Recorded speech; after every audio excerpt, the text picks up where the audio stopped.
Hi అండి. అందరికీ నమస్కారం. 'పల్లవి కథల ప్రపంచం' ఛానల్‌కి స్వాగతం. ఈరోజు story 'heart beat the doctors love story' episode 22. ఈ స్టోరీ గనుక మీకు నచ్చినట్లయితే ప్లీజ్ లైక్ చేయండి, షేర్ చేయండి, తప్పకుండా సబ్స్క్రైబ్ చేసుకోండి. మీ విలువైన అభిప్రాయాలను కామెంట్ రూపంలో తెలియచేయండి. ఎవరైనా మన ఛానల్‌ని ఫస్ట్ టైమ్ చూస్తుంటే గనక ప్లీజ్ అండి దయచేసి సబ్స్క్రైబ్ చేసుకొని చూడండి. ఇక ఆలస్యం చేయకుండా స్టోరీలోనికి వెళ్ళిపోదాం. వరుణ్ కోపంగా చూస్తూ మర్యాదగా వెళ్ళి వ్యాన్‌లో కూర్చో. లేదు అంటే తీసుకువెళ్ళి ఈ రోజంతా వాష్‌రూమ్‌లోనే కూర్చోపెడతా. ఆ వాసనకు అక్కడే చస్తావు అని కోపంగా అంటాడు. బాబోయ్!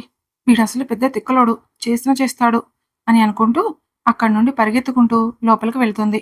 దేవుడా! ఇది కనిపించదు కానీ కోతి కన్నా దారుణంలా ఉంది. దీనితో ఎలా వేగాలో ఏంటో అని అనుకుంటూ లోపలికి వెళ్ళి మేఘన వైపు కోపంగా చూస్తూ తన సీట్లో కూర్చుంటాడు. శిరీష డల్‌గా ఉండడంతో మేఘన శిరీష వైపు చూసి, చూడు నేనందరూ ఉన్న అనాథలాగా పెరుగుతున్నాను. నాకు అల్లరి చేయాలని, అందరితో సరదాగా ఉండాలని చాలా కోరికగా ఉంటుంది. కానీ నేనెవరితోనూ అలా ఉండలేను. ఎందుకంటే చిన్నప్పటి నుండి నేను పెరిగిన పరిస్థితులు అలా ఉన్నాయి. అందరూ ఉన్న అనాథని నేను. కానీ మీరలా కాదు. రక్తబంధం ఉన్నవాళ్ళు ఒక్కళ్ళు లేకపోయినా ఒకరి కోసం ఒకరు బ్రతుకుతున్నారు. మీకేదైనా ప్రాబ్లమొస్తే నేనున్నాను అని ముందుకు వచ్చే మీ అన్నయ్య ఉన్నాడు.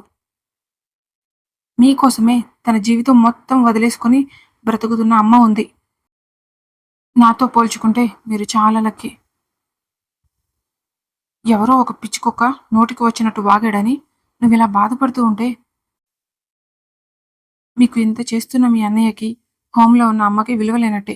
ఆ విషయం మర్చిపోయి కొంచెం ప్రశాంతంగా ఉండు అని అంటుంది. శిరీష మేఘన భుజం మీద తలవాల్చి థాంక్ యూ వదిన. వాడలా మాట్లాడినప్పుడు నాకు చాలా బాధేసింది. కానీ ఒక్క 5 నిమిషాల్లోనే వాడొచ్చి నా కాళ్ళు పట్టుకున్నాడు చూడండి అప్పుడు. అన్నయ్యకి చెల్లెలుగా ఉన్నందుకు చాలా గర్వంగా అనిపించింది. ఇంతమంది నా కోసం ఉండగా నేనెందుకు బాధపడతాను? ఈ ప్రాబ్లమ్‌ని ఇక్కడితోనే వదిలేసి హ్యాపీగా హోమ్‌కి వెళ్దాం. అక్కడ అందరం కలిసి చక్కగా ఎంజాయ్ చేద్దాం అని నవ్వుతూ అంటుంది.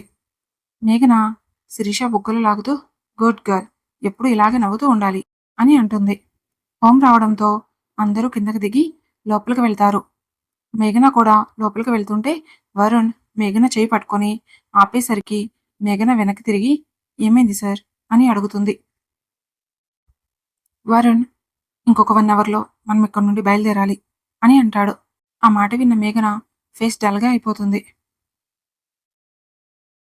మేఘన బలవంతంగా నవ్వుతూ ఓకే సార్.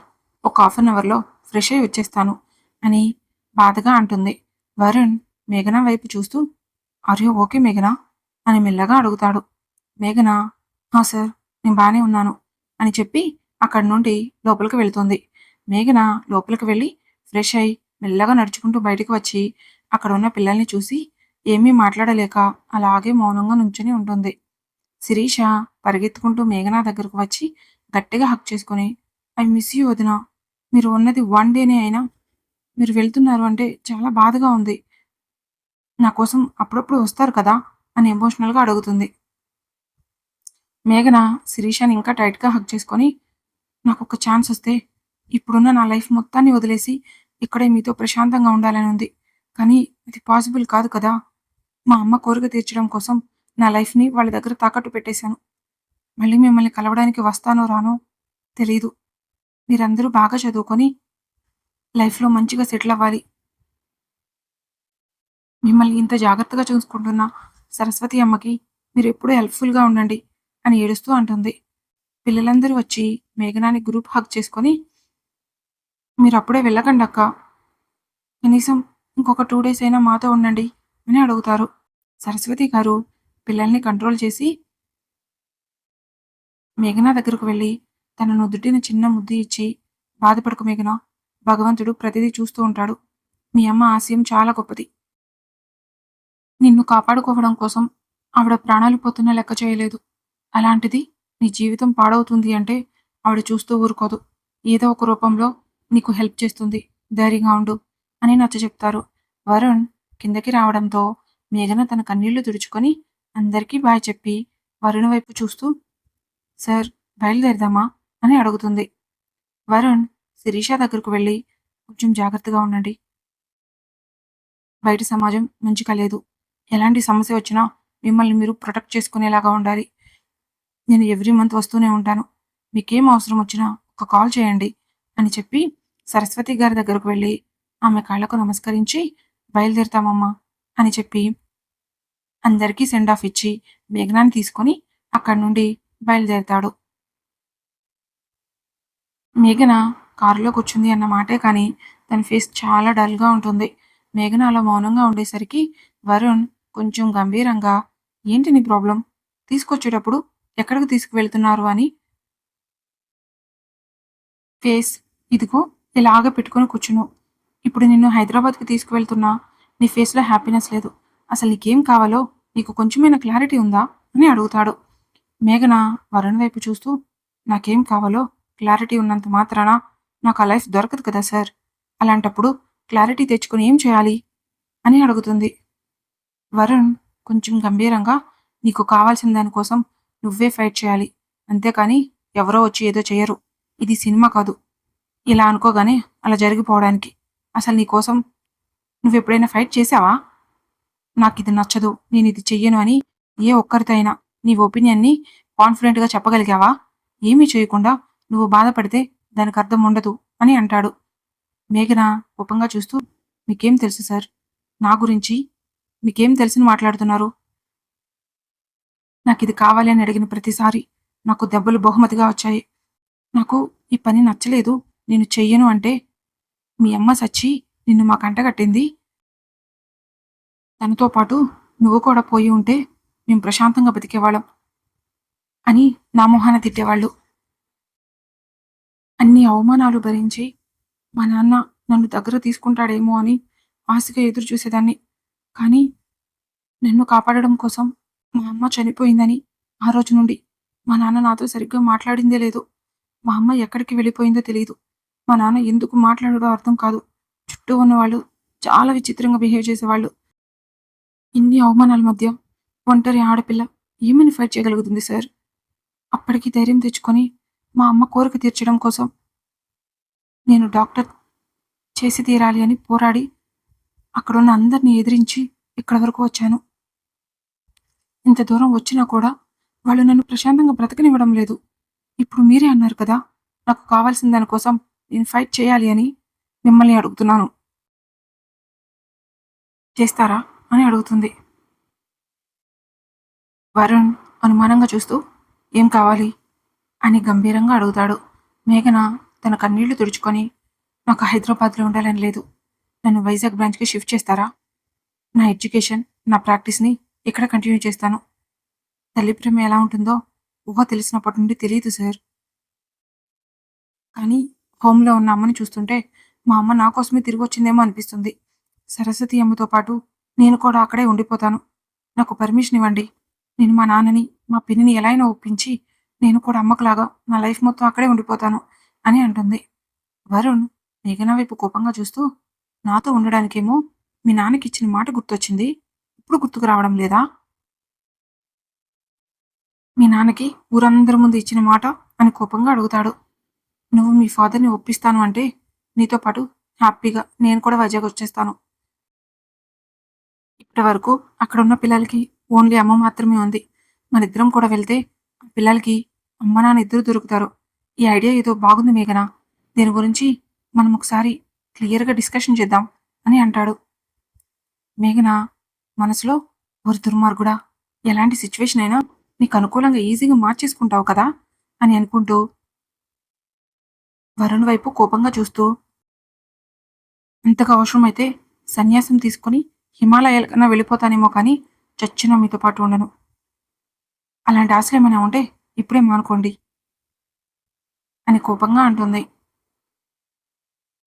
వరుణ్ నువ్వింత సెల్ఫిష్ వెంటే అరే పాపం పిల్లాడు ఎవరూ లేని ఒంటరివాడు కాస్త దగ్గరుండి మంచో చెడు కనుక్కుందామని లేకుండా అంత హార్ష్‌గా మాట్లాడతావు. నీకసలు హార్టే లేదు అని ఒక పక్కకు తిరిగి కూర్చుంటాడు. వీళ్ళిద్దరూ ఇలా ఫైట్ చేసుకుంటూ ఉండేసరికి ఎయిర్‌పోర్ట్ దగ్గరికి రానే వచ్చేస్తారు.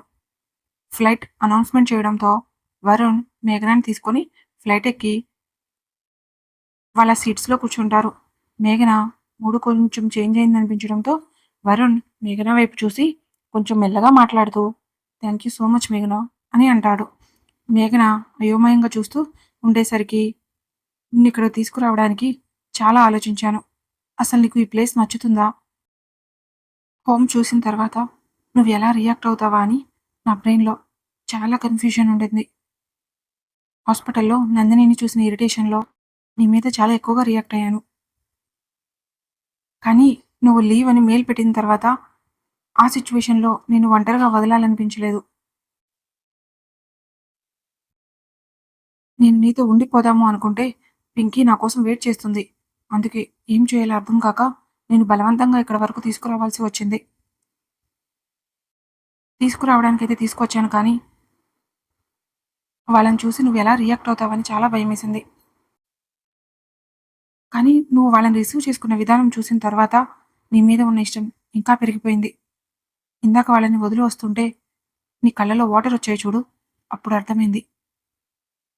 వన్ డేలోనే నువ్వు వాళ్ళతో ఎంతలా కనెక్ట్ అయ్యావు అని.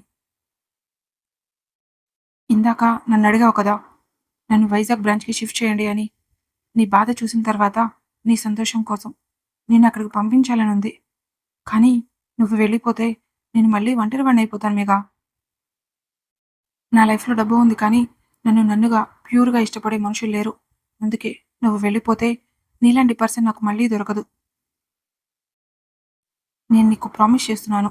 నీకెప్పుడు లోన్లీగా అనిపించినా, అక్కడికి ఎప్పుడు వెళ్ళాలి అనిపించినా నేనే దగ్గరుండి నిన్ను తీసుకువెళ్తాను అని అంటాడు. మేఘన విరక్తిగా నవ్వుతూ నాకంత అదృష్టం లేదులెండి సార్. నేనిక్కడికి వచ్చి ఆల్రెడీ 6 మంత్స్ అయిపోతుంది. ఇంకా నాకంటూ ఉన్న టైం 1 ½ ఇయర్ మాత్రమే. ఆ తర్వాత నా లైఫ్ ఏమవుతుందో, ఎటు వెళ్ళిపోతుందో నాకే క్లారిటీ లేదు. కానీ సార్, నేను మా ఊరు తిరిగి వెళ్ళేలోపు కనీసం ఒక 10 డేస్ అయినా హోమ్‌లోనికి వెళ్ళి అక్కడ ఉన్న అందరితో టైమ్ స్పెండ్ చేయాలి. ఆ జ్ఞాపకాలతోనే జీవితాంతం ప్రశాంతంగా బ్రతికేస్తాను అని మౌనంగా కళ్ళు మూసుకుంటుంది. వరుణ్ మేఘన వైపు చూస్తూ నువ్వు చాలా స్పెషల్ మేఘన. నువ్వెక్కడుంటే అక్కడ సిట్యుయేషన్‌ని ఈజీగా ఓన్ చేసేసుకుంటావు. నేను నీకు ప్రామిస్ చేస్తున్నాను.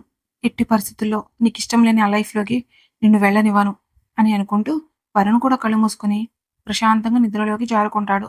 ఫ్లైట్ హైదరాబాద్‌లో ల్యాండ్ అవ్వడంతో వరుణ్ మేఘన, మేఘన లే ఫ్లైట్ ల్యాండ్ అవుతుంది అని మెల్లగా అంటాడు. మేఘన కళ్ళు తెరిచి వరుణ్ వైపు చూసి అప్పుడే వచ్చేసామా అని అంటుంది. వీళ్ళిద్దరూ ఫ్లైట్ దిగి బయటకొచ్చేసరికి వీళ్ళ కోసం కార్ రెడీగా ఉంటుంది. వరుణ్ కార్‌లో కూర్చొని మేఘన వైపు చూస్తూ, "ఇప్పుడు టైం 10 అవుతుంది. మీ వార్డెన్‌తో ప్రాబ్లమ్ ఏమి ఉండదు కదా?" అని అడుగుతాడు. మేఘన గుర్రుగా చూస్తూ, "నేను 2 డేస్ నుండి హాస్టల్‌కి వెళ్ళలేదు. కనీసం మా వార్డెన్‌కి ఇన్ఫార్మ్ కూడా చేయలేదు. మీరు ఆ క్వెషన్ నన్ను తీసుకువెళ్ళేటప్పుడు అడగాల్సింది. ఇప్పుడు అడిగితే ఏం ఉపయోగం ఉండదు" అని అంటుంది. వరుణ్ కొంచెం మెల్లగా మాట్లాడుతూ, "అంటే మీ వార్డెన్ ఒప్పుకోదు అంటే నిన్ను ఇక్కడి నుంచి డైరెక్ట్‌గా మా ఇంటికి తీసుకువెళ్దామని అడుగుతున్నాను" అని అంటాడు. మేఘన కోపంగా చూస్తూ తన 2 చేతులు జోడించి నమస్కారం చేసి, "మీకు దండం పెడతాను. దయచేసి నన్ను మా హాస్టల్ దగ్గర దింపేయండి. మీ ఇంట్లో ఉన్న ఇద్దరు లేడీస్ కన్నా మా వార్డెన్ 1000 రెట్లు నయం. కాస్త చెప్తే వింటుంది. ఇప్పుడు నేను మీ ఇంటికి వస్తే అక్కడున్న ఒక్కొక్కళ్ళకి హార్ట్ అటాక్స్ వస్తాయి. కాస్త మీరు డాక్టర్ అన్న విషయం మర్చిపోకుండా వాళ్ళ హెల్త్ గురించి కూడా మైండ్‌లో పెట్టుకొని మాట్లాడండి సార్" అని అంటుంది. వరుణ్ కోపంగా చూస్తూ ఉండేసరికి మేఘన, "సారీ సార్. ఏదో ఫ్లోలో అలా వాగేశాను. ఏమీ అనుకోకండి" అని అంటుంది. కొంచెం కోపంగా, "మీ సార్ కోసం రేపు మార్నింగ్ వస్తావా? లేక లీవ్ కావాలా?" అని అడుగుతాడు. మేఘన కొంచెం సేపు ఆలోచించుకొని, "వస్తాను సార్. కానీ హాస్పిటల్‌కి రాలేను. నాకు రేపు మార్నింగ్ లీవ్ ఇవ్వండి ప్లీజ్" అని అంటుంది. వరుణ్ గంభీరంగా, "కుదరదు. ఫుల్ డే లీవ్ పెట్టి ఏం చేస్తావు?" అని కోపంగా అడుగుతాడు. ఈ రోజుకి స్టోరీ ఇక్కడితో ముగిసింది. మరలా నెక్స్ట్ ఎపిసోడ్‌తో కలుసుకుందాం. మీకు గనక ఈ స్టోరీ నచ్చినట్లయితే ప్లీజ్ లైక్ చేయండి, షేర్ చేయండి. తప్పకుండా సబ్స్క్రైబ్ చేసుకోండి. మీ విలువైన అభిప్రాయాలను కామెంట్ రూపంలో తెలియజేయండి. Thank you for watching.